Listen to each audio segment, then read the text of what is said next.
बड़े ही अरमानों से गुड़िया की तरह सजाकर दुल्हन बनाकर विदा किया था सरोज जी ने अपनी बेटी शालू को।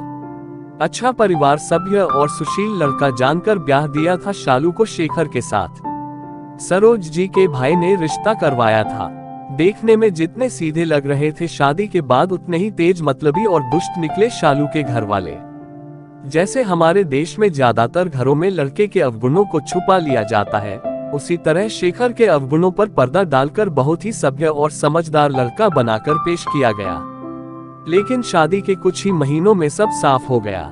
दहेज के लालची और मतलबी लोगों के बीच फंसी शालू सास नंद के ताने तो सह लेती, लेकिन शेखर शराब पीकर जो नाटक करता, गाली गलौच और विरोध करने पर मारपीट पर उतर आता, उसे ज्यादा दिन तक सह नहीं पाए शालू और अपनी मां को सब कुछ सच सच बता दिया।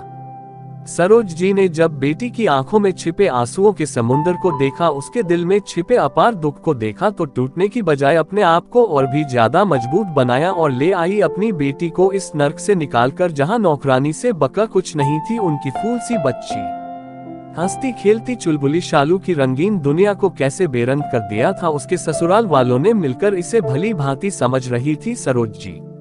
अगर पति साथ देता और अच्छा व्यक्ति होता तो छोड़ आती उसे वहां, लेकिन पति तो और भी ज्यादा दुष्ट निकला। ना उन लोगों के रिश्ते में प्यार था, ना एक दूसरे के प्रति निष्ठा, बस शालू ही निभा रही थी, वो भी दिल से नहीं मजबूरी में।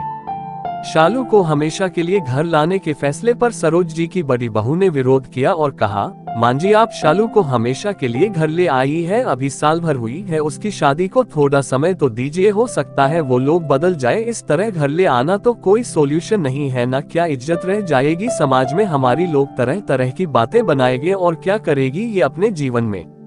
जानती हो ना एक तलाकशुदा लड़की का समाज में जीना कितना दुश्वार होता है, आप इतनी समझदार होकर भी इतना गलत फैसला कैसे ले सकती हैं, मुझे लगता है हमें शेखर और उसके परिवार से बात करनी चाहिए।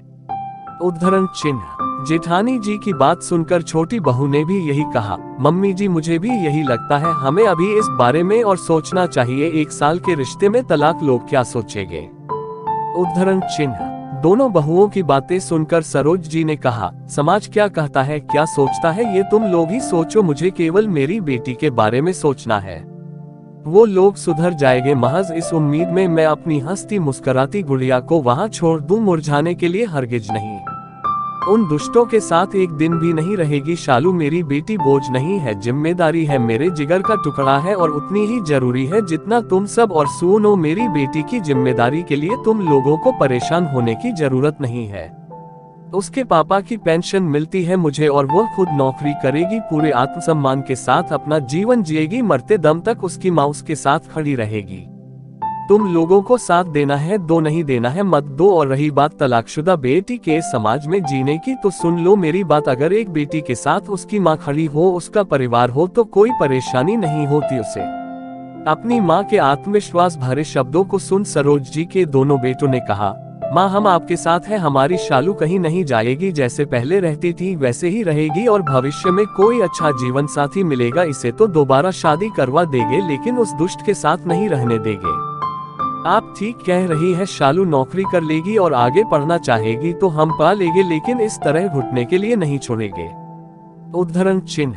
सरोज जी ने गोद में सिर रखकर लेटी शालू के सिर पर हाथ फेरा और अपने आप से वायदा किया, अब कभी नहीं रोएगी, उनकी बेटी, उसे खुश होने का अधिकार है और उसे सारी खुशियां मिलेगी।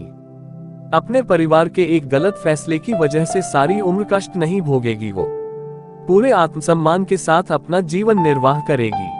दोस्तों, सरोज जी की हिम्मत और जज्बे ने शालू को उस नरकभरी जिंदगी से बाहर निकालकर समाज के सामने एक उत्कृष्ट उदाहरण प्रस्तुत किया और ये दिखा दिया कि माँ बाप के लिए बेटी बोझ नहीं होती, एक जिम्मेदारी होती है जिसे ताउम्र निभाना चाहिए, ना कि ये सोचकर पीछा छुड़ा लेना चाहिए कि हमने तो शादी कर दी और मुक्त हो गए जिम्मेदारी से।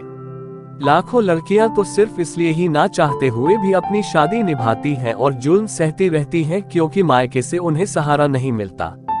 समाज और परिवार की इज्जत की खातिर अपना जीवन खुद बर्बाद कर लेती है और कभी गलत का विरोध करने की हिम्मत नहीं कर पाती। हम माँ को, खासकर बेटियों की माँओं को अपने आप से ये प्रण करना चाहिए कि हर हाल में हम अपनी बेटियों के साथ रहेंगे, शादी के बाद भी, और अनचाहा रिश्ता निभाने के लिए उन्हें कभी मजबूर नहीं करेंगे और उन्हें ये यकीन दिलाएंगे कि वे हम पर बोझ नहीं है, हमारी जिम्मेदारी है और हमेशा रहेगी।